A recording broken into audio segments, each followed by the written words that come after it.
Netanyahu was, so this was from January 20th when they did the ceasefire. Haaretz, this is the Jewish newspaper, Israeli newspaper. Netanyahu is lying to Trump and preparing to sabotage the Gaza ceasefire deal. So the Jews, Israel knew this back in January that he was going to do this. And so they're the ones doing it. It's not Hamas.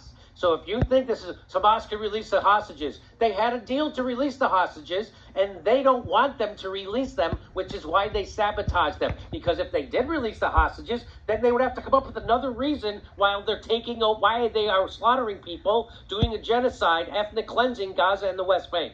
So that's why they don't want to fulfill the ceasefire deal, because Benjamin Netanyahu doesn't want Hamas to release the hostages, because if the hostages were released, then they wouldn't have a reason to give you to go slaughter everybody in Palestine and take it over. That's why they broke the ceasefire. That's not according to me. That's not according to MSNBC. That's according to the Israeli newspaper, Haaretz. President Trump and his envoy refused to let Netanyahu's games and excuses delay the signing of a ceasefire deal that would free the hostages and end the Gaza war. But Netanyahu is still scheming to sink the deal, and with it, the hostages. So that the people in Israel are protesting against Netanyahu because they know he doesn't care about the hostages. He knows he wants them dead.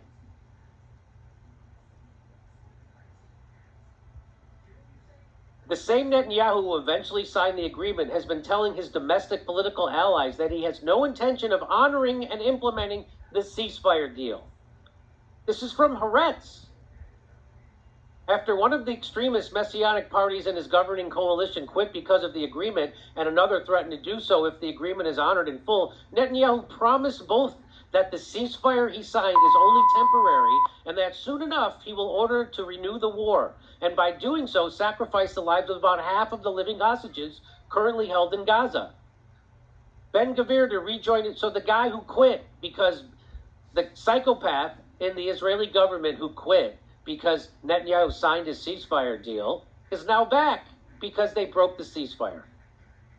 Smotrich says Israel has been planning resumption of Gaza slaughter since the new IDF chief took over.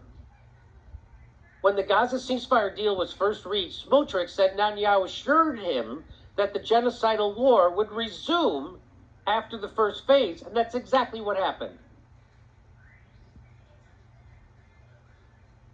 This isn't some conspiracy theory spread by Netanyahu's opponents and critics.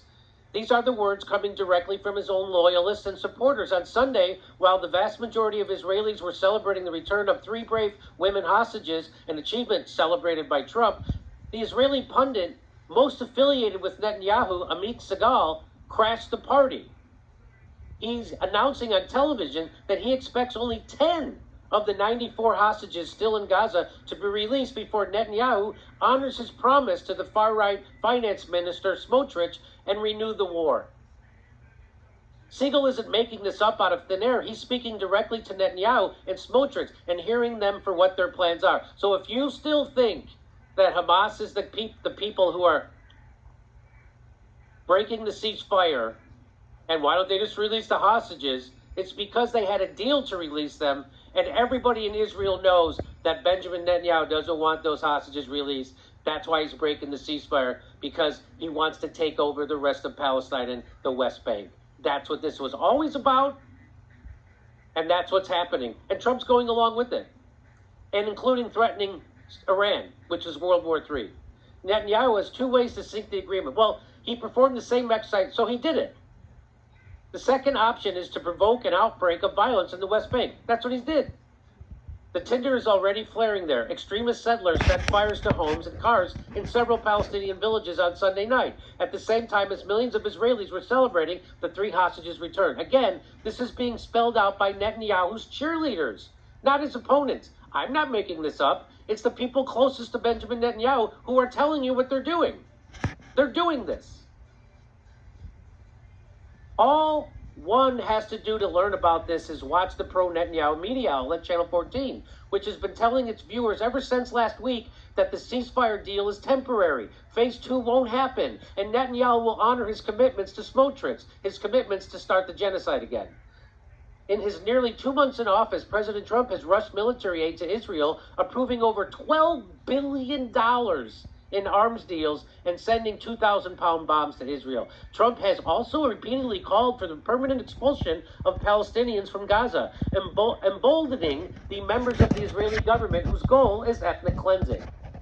Glenn Greenwald says, so this woman, Abby Libby, tweets out, there are no civilians in Gaza. Hamas has drafted everyone, down to the newest babies, into the war effort, and they rejoice when the children they shove into the line of fire die because it's their most powerful weapon against those they hate more than life and blood. Glenn says classifying babies as guilty combatants in order to justify eradicating them and arguing that an entire population of 2 million people are legitimate targets for slaughter was the foundation of the Nazi Holocaust and every war crime in history. So now who's the Nazis? Dan Cohen says, I'm an American Jew and spent several months working in Gaza as a journalist. Hamas could have easily harmed me, taken me captive, or killed me, but it took extra measures to protect me while never interfering in my work. Hamas is resisting against genocide, just like the Jews of the Warsaw Ghetto resisted against the Nazis. Zionists are today's Nazis, and they have such influence in the United States government that the White House press secretary mentions Israel before her own country. The United States does not have sovereignty under Zionism, and allowing this fifth column to influence our country will destroy it. Let's remember what Donald Trump said in 2015. Sheldon Adelson is looking to give big dollars to Marco Rubio because he feels he can mold him into his perfect little puppet. I agree. Well, that's exactly what happened to Donald Trump.